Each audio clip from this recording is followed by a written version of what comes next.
Panel discussing the recent spate of cash-in-transit heists is underway in Johannesburg, and the event is hosted by the South African Banking Risk Association. He found that it was a bit difficult for him to commit crime. Then he diverted to another type of crime, but he still continued committing crime until eventually he was arrested for jewelry shop robbery and then a cash-in-transit robbery at some point. So then the majority, I think almost all of them actually in my study, said that you do not stop committing crime because it's the only life that they know. So basically my study was about the criminal career, and I've just summarized what the criminal career is basically about. It also, I mean, that says a whole lot about our prison system, doesn't it? That you go in a criminal and you come out a criminal. It also says a lot about our policing, Yusuf. I mean, there are ways to catch these people. They are known. There's research. So what went wrong? I know in 2011 when Bheki Cele was the National Commissioner, he was going to get the intervention unit involved and the task force, and there were big plans. What happened? Well, thank you, Jessica. I think, first of all, we need to congratulate Annelies. If you haven't read this book, Heist, I would advise you go and get it. Riveting stuff indeed. Let me go one step back. As a young reporter, we covered the Marble Hall cash heist that Annelies refers to, the Bronkhorstspruit one. I was at the scene of the Bronkhorstspruit one. I covered the High Court trial at the time. We know the names of Colin Chauke came to mind. The guy was on the run for 187 days. And while on the run, entered and left South Africa through the Johannesburg International Airport, now known as OR Tambo. We know that Fingers Rapotapu's name came to mind. What we are dealing with, in my view here, is organized crime. This is nothing more than terror. We are now having an onslaught. The latest figures from SABRIC, 152 CIT robberies this year alone. Let me give you some quick trends that I've established. Most of the robberies take place on a Monday. Well, why? It's obvious. Monday pickups, a lot of cash from the weekend. Followed by Tuesdays, which are very popular days, and Saturdays, which are also very popular days for these criminals. Sundays, obviously, very, very quiet. So they also needed days off, I would imagine. What we are dealing with here is possibly, in my view, a few big syndicates with a few splinter groups. The very worrying factor is that very few arrests have been made. With the 100 and some odd robberies we've had, we've only seen a handful of these suspects being arrested. And I think this week, when we saw the SBV robbery in Polokwane, within a few hours, 6 of them were arrested and they appeared in court yesterday. G4S has been the hardest hit. I'm still surprised that G4S is in business, because with the number of vehicles being bombed, I'm not talking of the cross-pavement ones, I'm told that a lot of their vehicles now have to do double or triple runs, which means they're carrying more cash. I've even had retailers coming to me to say, you know what, the companies haven't picked up money today because possibly they're out of vehicles. So I think we need to confront the brutal facts. I see the unions have correctly so jumped onto the bandwagon to ask everything about whether the guards are properly armed, whether their working conditions are okay, whether they are adequately paid, danger pay, etc. And I think the unions need to put pressure on the CIT companies to get their act together. We know that the 3 companies mentioned by Richard, SBV, G4S and Fidelity are the 3 major role players.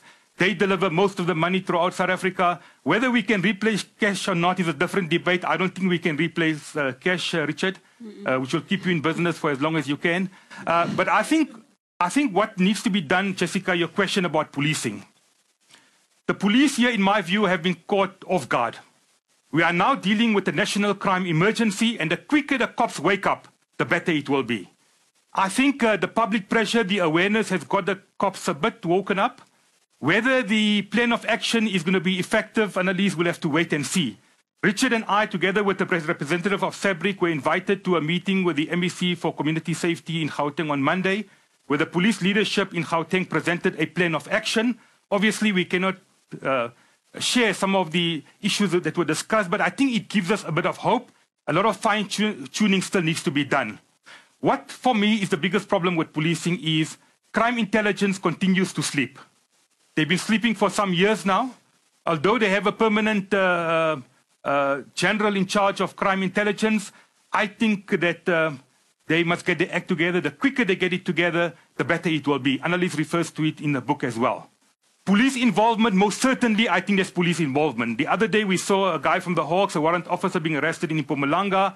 We saw 1 or 2 other policemen being arrested. And we even seen, very worrying, in some of the recent cases, police radios being confiscated. What does it tell you? Fine, they're either working with corrupt or rogue cops, or there is police involvement. And I think there are rogue policemen.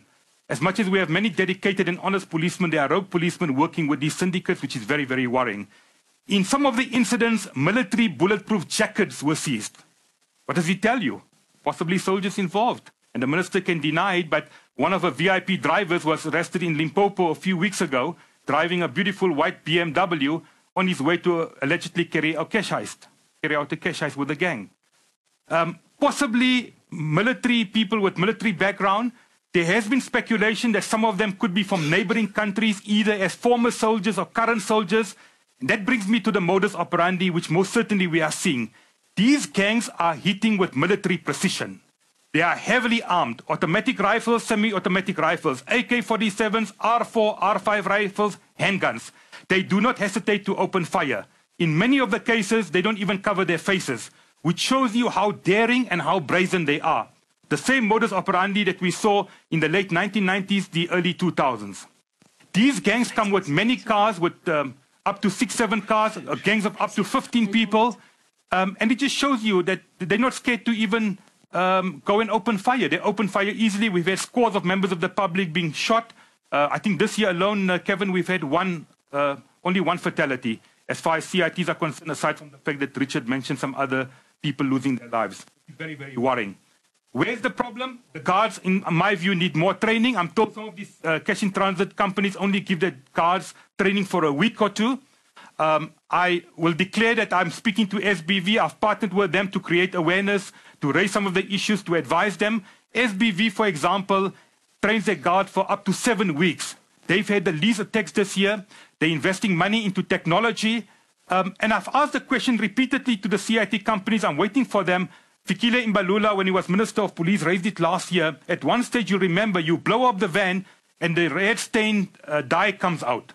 They've apparently done away with the dye, and that could be one of the contributing factors. Why, I don't know. The CIT companies need to answer that. And lastly, they are using commercial explosives. Where it comes from, we know. It comes from the mining houses. The MEC has assured us she's going to be engaging the mining houses. Police need to put their emphasis on making sure they get to the suppliers of these commercial explosives. And that is why what we are seeing here is not them going to remote areas. In urban areas, in remote areas, they are brazen, they are daring, they blow up the van. They don't even mind the public videotaping them and taking videos and making it viral. Which just shows you again, Jessica, how daring these people can be.